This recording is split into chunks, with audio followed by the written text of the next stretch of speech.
In today's video, we are going to show you how to restore closed tabs in Mozilla Firefox, which works on Windows, Mac OS, and Linux. So let's begin.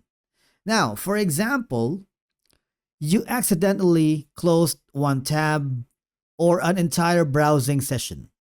The easiest way for you to restore it is by pressing Ctrl plus Shift plus T on your keyboard, or if you are using Mac, that's going to be Command plus Shift plus T. As you can see, since this is the accidentally closed tab, it will automatically be reopened. It's super simple, right?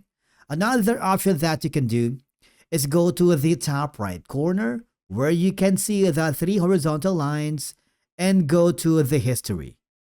Okay, so as you can see, these are going to be the recently closed tabs. And of course, you can choose from any of the recently closed windows or if an entire window was closed by mistake.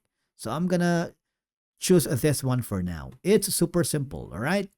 Now, an important thing is to avoid losing important tabs in the future.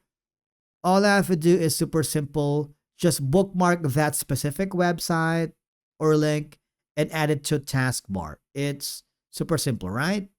And basically, that's it for today's video on how to restore closed tabs in Mozilla Firefox. Thank you so much for watching, and we will see you again in the next video.